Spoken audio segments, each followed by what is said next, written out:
नारायणाख्यं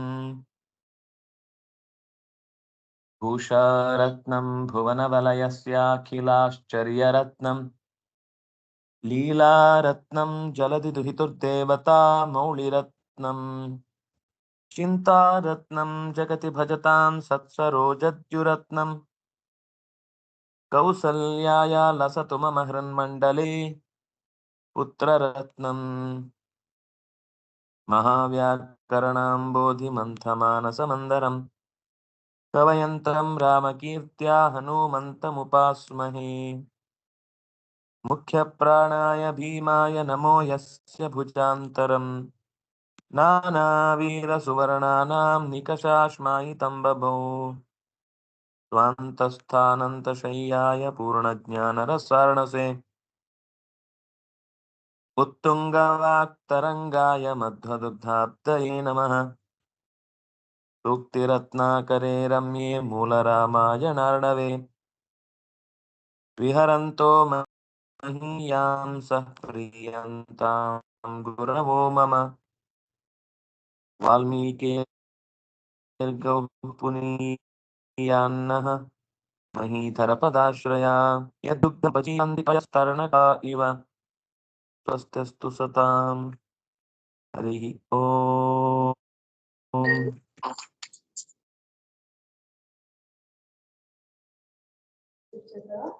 हाँ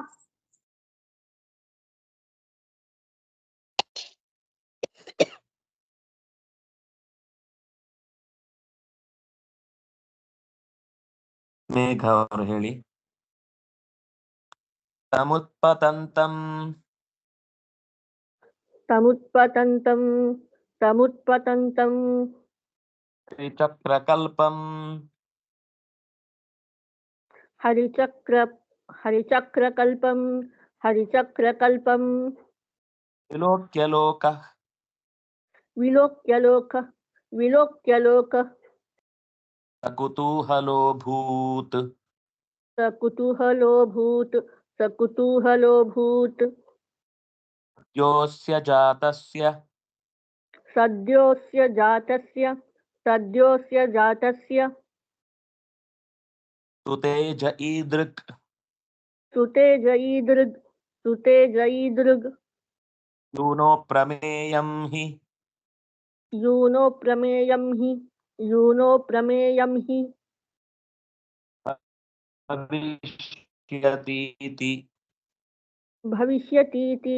भविष्यतीति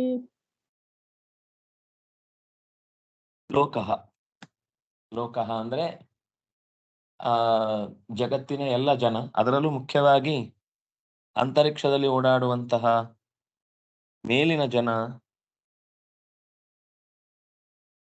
ಹರೇಃ ಯತ್ ಚಕ್ರಂ ಹರಿಚಕ್ರಸ್ಯ ಕಲ್ಪಃ ಹರಿಚಕ್ರಕಲ್ಪಃ ತಂ ಹರಿಚಕ್ರಕಲ್ಪಂ. ಹನುಮಂತನಿಗೆ ಒಂದು ವಿಶೇಷವನ್ನ ಹೇಳ್ತಾ ಇದ್ದಾರೆ. ಲೋಕವು ಹರಿಚಕ್ರಕಲ್ಪಂ ಉತ್ಪತಂತಂ ವಿಲೋಕ್ಯ ಸಕುತೂಹಲೋ ಭೂತ್.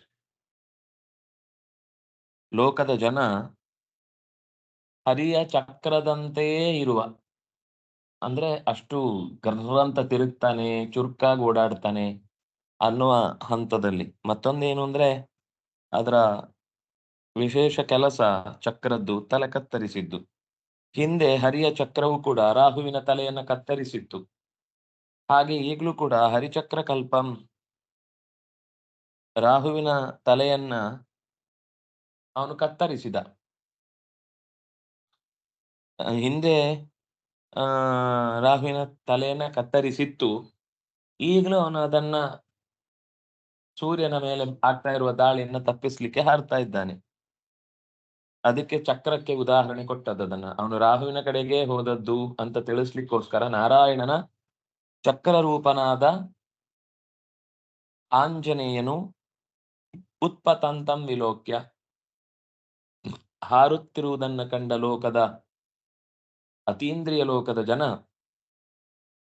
ಸಕುತೂಹಲೋಭೂತ್, ಅವನ ವಿಷಯದಲ್ಲಿ ಏನ್ ಮಾಡ್ತಾನೆ ಇವನೀಗ, ಸೂರ್ಯನ ಕಡೆಗೆ ಆ ನೆಗೆದು ಆ ಅತಿ ಕೆಂಪಿನ ಬಣ್ಣದ ರೀತಿಯಲ್ಲಿ ಬದಲಾಯಿಸಿದ ರಾಹುವನ್ನೇನು ಮಾಡಿಯಾನು ಅಂತ ಬಹಳ ಕುತೂಹಲ ಆಯಿತು.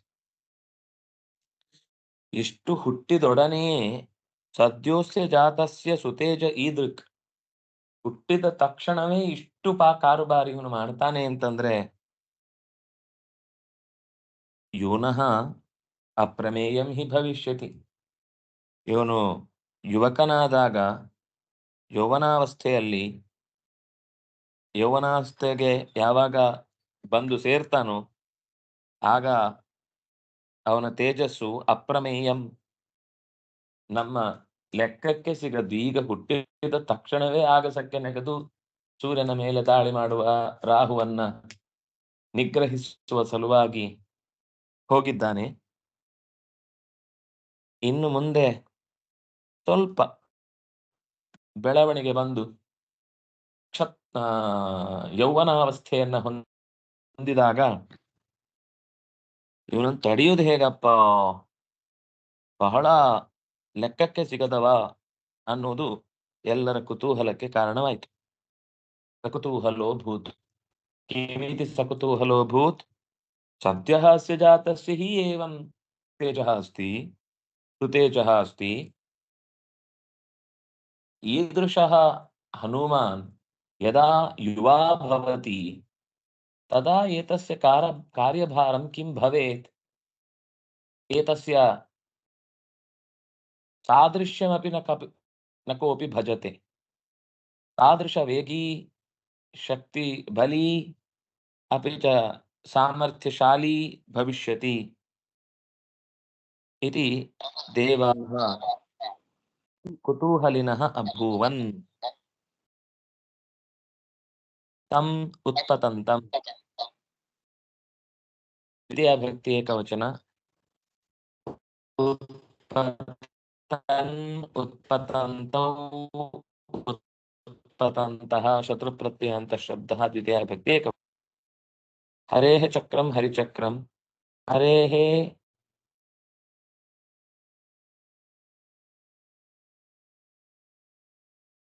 चक्रस्य कल्पः हरिचक्रकल्पः, हरिचक्रकल्पः प्रत्ययान्तमव्ययम्. लोकः लोकदर्शने प्रथमे व्यक्ति पुल्लिंगे एकवचन. कुतूहलेन सहितः सकुतूहलः.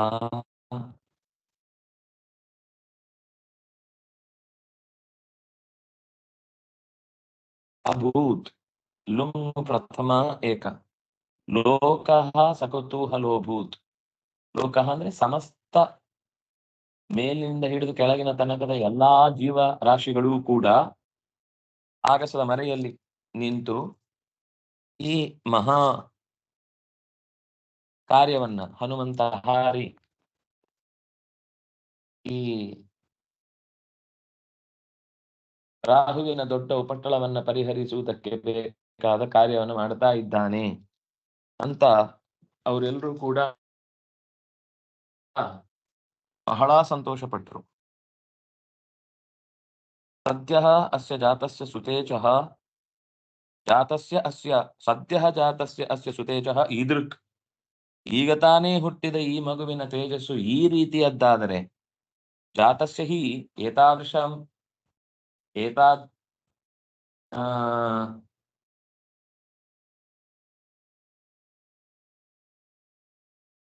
एतादृशः प्रकाशः, एतादृशं सामर्थ्यं भवति चेत् यदा एषः युवा भवति तस्य को वा परिमितता भवेत् तस्य शक्तेः, अस्य सामर्थ्यस्य अन्तमेव न दृश्येत इति ते अचिन्तयन्. अभूत् लुङ् प्रथमा एक, सद्यः अव्यय, अस्य षष्ठी एक, जातस्य षष्ठी एक पुल्लिंग, सुतेजः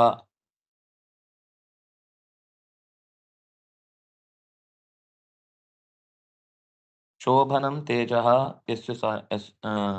शोभनं तेजः सुतेजः ತೇಜಸ್ಸನ್ನು ಇವನ ತೇಜಸ್ಸೇ ಈ ರೀತಿಯಾದ್ದು. ಪುಲ್ಲಿಂಗ ಪ್ರಥಮ ಏಕ, ನಪುಂಸಕಲಿಂಗ ಪ್ರಥಮ ಏಕ, ಈದೃಕ್ ನಪುಂಸಕಲಿಂಗ ಪ್ರಥಮ ಏಕ, ಯೂನಃ ಷಷ್ಠಿ ಏಕ, ಯುವಾ ಯುವಾನೋ ಯುವಾನಃ, ಯೂನಃ ಯೂಭ್ಯಾಂ ಯೂಭಿಃ, ಅದು ಷಷ್ಠಿ. ಯೂನಃ ಯೂನೋಃ ಯೂನಾಂ ಅಪ್ರಮೇಯಂ ದ್ವಿತೀಯ ವ್ಯಕ್ತಿ ಏಕವಚನ. ಹಿ ಅವ್ಯಯ, ಭವಿಷ್ಯತಿ ಲೃಟ್ ಪ್ರಥಮ ಏಕ ಇತಿ ಅವ್ಯಯ.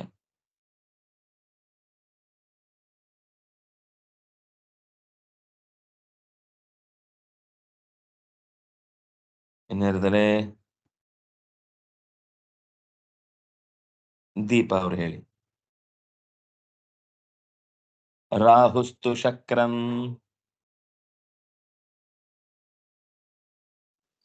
ರಾಹುಸ್ತು ಶಕ್ರಂ ರಣಂ ಜಗಾಮ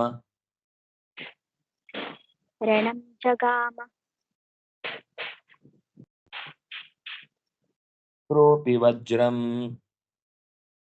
ಶಕ್ರೋಪಿ ವಜ್ರಂ ಸವೇ ಮುಮೋಚ ಸವೇ ಮುಮೋಚ ಅನ್ಯಾಭಿಸಕ್ತಾಯ ಕೇಳಿಸ್ತಿಲ್ಲ, ಕಟ್ಟಾಯ್ತು. ಅನ್ಯಾಭಿಸಕ್ತಾಯ ಅನ್ಯಾಭಿಸಕ್ತಾಯ ಅಧರ್ಮ ಬುದ್ಧಿಂ ನಧರ್ಮ ಬುದ್ಧಿರ್ ಮಾದ್ಯಂ ಪ್ರಮಾದ್ಯೇತ್ ಮಾಧ್ವನ್ ಪ್ರಮೋದೇತ್ ಮಾದ್ಯನ್ ಪ್ರಮಾದ್ಯೇತ್ ಮಾಧ್ಯನ್ ಪ್ರಮಾದೇತ್ ಸುಜನೋಪಿ ನೂನಂ ಸುಜನೋಪಿ ನೂನಂ ರಾಹು ಚಕ್ರಂ ಶರಣಂ ಜಗಾಮ. ರಾಹು ಆದ್ರೂ ಈಗ ಗೂಡನ್ನೇ ಕೆಳಗೆ ಹಾಕಿ ಎಲ್ಲ ಹೆಚ್ಚಿನವರನ್ನ ಸಂಹಾರ ಮಾಡಿದ ಕಥೆ ಸರ್ಪರೂಪದಲ್ಲಿ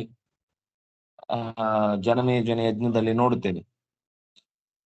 ಅಲ್ಲಿ ಸೇಂದ್ರಾಯ ತಕ್ಷಕಾಯ ಸ್ವಾಹ ಅಂತ ಹಾಕಿದ್ದು ಒಂದು ರೀತಿಯ ಕಥೆ ಆದ್ರೆ, ಇಲ್ಲೂ ಅದೇ ರೀತಿ ರಾಹು ರಕ್ಷಣೆ ಬೇಕು ಅಂತ ಶಕ್ರಂ ಜಗಾಮ, ಇಂದ್ರನನ್ನು ಹೋಗಿ ಕೂತು ಕೇಳ್ದ. ಶಕ್ರೋಪಿ ವಜ್ರಂ ಶಿಶವೇ ಮುಮೋಚ. ಅವನು ವಿಚಾರ ಮಾಡಲಿಲ್ಲ ಲೋಕದ ವ್ಯವಸ್ಥೆ ಗ್ರಹಣ ಅನ್ನೋದು ನುಂಗಿ ತೊಂದರೆ ಕೊಡ್ತಾ ಅಂತ ಯೋಚನೆ ಮಾಡದೆ ತನ್ನ ಆಯುಧವನ್ನು ಪ್ರಯೋಗ ಮಾಡಿದ. ಶಕ್ರೋಪಿ ವಜ್ರಂ, ವಜ್ರಾಯುಧವನ್ನು ಶಿಶವೇ ಮಗುವಿನ ಮೇಲೆ ಮುಮೋಚ, ಮಗುವಿನೊಳಗ್ ಬಿಟ್ಟ. ಮಗುವಿನ ಮೇಲೆ ಪ್ರಯೋಗ ಮಾಡಿ ಶಕ್ರ ಅಂದ್ರೆ ಇಂದ್ರ. ರಾಹು ಹೋಗಿ ಇಂದ್ರನ ಶರಣಾದ. ಇಂದ್ರ ಕೈಯಲ್ಲಿದ್ದ ಆಯುಧವನ್ನು ತೆಗೆದು ಆ ಮಗುವಿನ ಮೇಲೆ ಪ್ರಯೋಗ ಮಾಡಿದ. ಶಿಶವೇ ಮುಮೋಚ, ಶಿಶುವಿನ ಮೇಲೆ ಪ್ರಯೋಗ ಮಾಡಿದ. ಅನ್ಯಾಭಿಸಕ್ತಾಯ ನಧರ್ಮ ಬುದ್ಧಿ. ಹಾಗೆ ಏನಾಯ್ತು ಅಂದ್ರೆ ರಾಹು ತನ್ನನ್ನ ರಕ್ಷಿಸು ರಕ್ಷಿಸು ರಕ್ಷಿಸು ಅಂತ ಓಡಿ ಬಂದ. ಯಾರನ್ನ? ಶಕ್ರಂ ಶರಣಂ ಜಗಾಮ.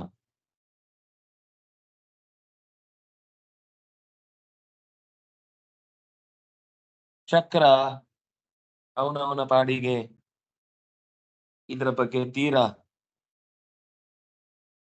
ಅಂದ್ರೆ ನಡೆದ ಘಟನೆಗೆ ಅಷ್ಟು ಗಂಭೀರವಾಗಿ ತಗೊಳ್ಬಾರ್ದು ಅನ್ನೋ ರೀತಿಯಲ್ಲಿ ಕೋಪ ಬಂದಿದೆ. ರಾಹು ಇವನ ಕೈಯಲ್ಲಿ ಪೆಟ್ಟು ತಿಂತಾನೆ ಅಂತ. ಆದ್ರೆ ಅವನು ಕೂಡ ಮಾಡ್ತಾ ಇರೋದು ಹಿತದ ದೃಷ್ಟಿಯಿಂದ ಅಂತ ಅನ್ನೋದು ಗೊತ್ತಿದ್ರೂ ಅವನಿಗೆ ಅದನ್ನ ಸಮರ್ಥಿಸಿಕೊಳ್ಳಿಕ್ಕೆ ಅವನ ಪ್ರತಿಷ್ಠೆ ಅಡ್ಡ ಬರಲಿಲ್ಲ. ಅಷ್ಟೊತ್ತಿಗೆ ಇಂದ್ರನ ಕುದುರೆಯನ್ನ ಹನುಮಂತ ಹಿಡ್ಕೊಳ್ಳಿಕ್ ಹೋದ. ರಾಹುವಿಗೆ ಶಕ್ರನಿಂದ ರಕ್ಷಣೆ ಸಿಗುತ್ತೆ ಅಂತ ಗೊತ್ತಾದಾಗ ಸುಮ್ನೆ ಇಡೀ ಉಳಿದ ಲಂಕೆಯನ್ನು ಪುಡಿ ಮಾಡಿ ಬಂದದ್ದು ಹೇಗೋ ಹನುಮಂತ, ಹಾಗೆ ಇಲ್ಲಿ ದೇವಲೋಕವನ್ನೇ ಪುಡಿ ಮಾಡ್ಲಿಕ್ಕೆ ಹೊರಟಿದ್ದ. ಅಷ್ಟರಲ್ಲಿ ಐರಾದ ಆನೆ ಬರುದು ಕಾಣಿಸ್ತು. ಅದರ ಮೇಲೆ ಗಮನ ಹರಿಸಿ ನಧರ್ಮ ಬುದ್ಧಿ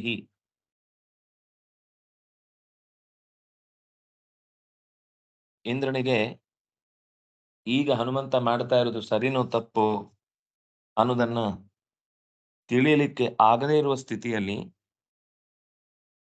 ಅವನು ತನ್ನ ಕೈಯಲ್ಲಿದ್ದ ವಜ್ರವನ್ನು ಪ್ರಯೋಗ ಮಾಡಿದ.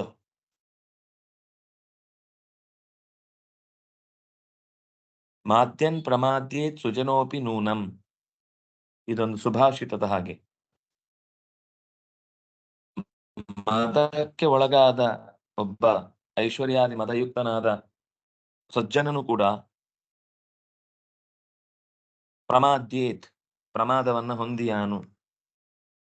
ಕಾಲ ಸರಿಯಿಲ್ಲ ಅಂದ್ರೆ ಸುಜನೋಪಿ ನೂನಂ, ನಿಶ್ಚಯವಾಗಿಯೂ ಪ್ರಜೆಗಳೂ ಕೂಡ ಅನರ್ಥಕ್ಕೆ ಈಡಾಗ್ತಾರೆ. ಸಜ್ಜನನು ಕೂಡ ಪ್ರಮಾದಕ್ಕೊಳಗಾಗಿ ಮದದಿಂದ ಪ್ರಮಾದದ ಕಾರ್ಯವನ್ನ ಮಾಡಿ ನಾನು ಎಲ್ಲವೂ ಸರಿಯೇ ಮಾಡ್ತೇನೆ ಅಂತ ತನ್ನನ್ನು ತಾನು ಹೆಗ್ಗಳಿಕೆಯಿಂದ ಹೇಳ್ಕೊಳ್ತಾರೆ ಈ ದುಷ್ಟರು. ಮಾದ್ಯನ್ ಪ್ರಮಾದ್ಯೇ ಸುಜನೋಪಿ ನೂನಂ, ಸಜ್ಜನರಿಗೂ ಹೀಗಾಗಿದೆ. ಇನ್ನು ದುಷ್ಟರ ಪ್ರವೃತ್ತಿ ಹೇಳಬೇಕಾ? ಸುಜನೋಪಿ ಧರ್ಮಬುದ್ಧಿ ಕದಾಚಿನ್ನ ಭವೇತ್. ಏನೋ ಇರ್ಲಿ, ಸಿಕ್ಕಿತ್ತಲ್ವ ಬಿಟ್ಟು ತಿಂದು ಬಿಡೋಣ, ಯಾರನ್ನೇನ್ ಕೇಳೋದು ಅನ್ನೋ ರೀತಿಯ ನೂರಾರು ತನದ ಸಮರ್ಥನೆಗಳು ನಮಗೆ ಕಾಣ್ತವೆ ಆ ಹೊತ್ತಿಗೆ. ಯಾವಾಗ ಅವನು ರಾಹುವನ್ನ ಹಿಡಿಲಿಕ್ಕೆ ಹೋದ್ನು, ಆವಾಗ ಅವನು ಕುಲಿಶವನ್ನ ಶಿಶುವಿನ ಮೇಲೆ ಪ್ರಯೋಗ ಮಾಡಿದ್ದ. ಅದು ಅಳ್ತಾ ವಸ್ತುತಃ ಇಂದ್ರನಿಗೆ ಅತ್ಯಂತ ಸಮಾಧಾನದ ಚಿತ್ತ ಇರುವುದು. ಆದ್ರೆ ಈ ಮಗುವಿನ ವಿಷಯದಲ್ಲಿ ನಧರ್ಮ ಬುದ್ಧಿ, ಧರ್ಮ ಯಾವುದು ಅಂತ ಅನ್ನೋದನ್ನು ನಿರ್ಧಾರ ಮಾಡ್ಲಿಕ್ಕಾಗದೆ ಒದ್ದಾಡುವ ಇಂದ್ರನೇ, ನಿನಗೆ ಜ್ಞಾನ ಬರಬೇಕಾದಿಷ್ಟು, ಎಲ್ಲವೂ ನನ್ನ ಸಂಕಲ್ಪದ ಅಡಿಯಲ್ಲಿ ನಡೆಯುತ್ತಾ ಇದೆ, ರಾಹು ಕೂಡ ನನ್ಗೆ ಆಹಾರ ತುತ್ತಾಗಿದ್ದಾನೆ ಅಂತ ಅವನನ್ನ ಸ್ವೀಕರಿಸಿದ ಬಗೆಯನ್ನ, ಅವನನ್ನ ತಾನು ಹಿಂದೆಯೂ ಎಷ್ಟೋ ಬಾರಿ ನಾಶ ಮಾಡಿ ರಾಕ್ಷಸರ ಕುಲವನ್ನೇ ನಾಶ ಮಾಡಿದ ಭಗವಂತನ ಎಚ್ಚರವೂ ಕೂಡ ಆತನಿಗಿತ್ತು. ಜೊತೆಗೆ ಇದು ಪ್ರಸಂಗದಲ್ಲಿ ಇಂಥ ಘಟನೆಗಳು ನಿರಂತರ ನಡೀತಾ ಇರ್ತಾವೆ. ಯಾಕೆ ಅಂದ್ರೆ ಪ್ರಕೃತಿಯಲ್ಲಿ ಬದಲಾವಣೆಗಳಿಗೆ ಬೇಗ ಮಾರು ಹೋಗುವ ಮಂದಿ ಮತ್ತೆ ತಪ್ಪಬಾರದು ಅಂತ ಅವರು ಅಷ್ಟು ತಪಸ್ಸು ಮಾಡ್ತಿರ್ತಾರೆ. ಆದ್ರೂ ಕೆಲವೊಂದ್ಸರ್ತಿ ಸುಜನೋಪಿ ಮಾದ್ಯನ್ ಪ್ರಮಾದ್ಯೇತ್, ತಲೆ ಕೆಟ್ಟು ಇದು ತಾನು ಹೋಗಬೇಕಾದ ಜಾಗದ ಪರಿಸರವನ್ನೇ ಮರೆತು ಹೇಗೋ ಬದುಕ್ತಾ ಇರ್ತಾರೆ. ಸುಜನೋಪಿ ನೂನಂ, ನಿಶ್ಚಯವಾಗಿಯೂ ಕೂಡ ಪ್ರಮಾದ್ಯತೆ, ಹೆಚ್ಚು ತಪ್ತಾ ಇದೆ ಅನ್ನೋದು ಗೊತ್ತಾಯ್ತು.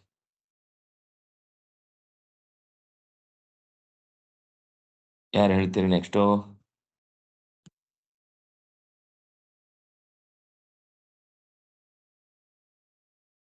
ಸರಿ,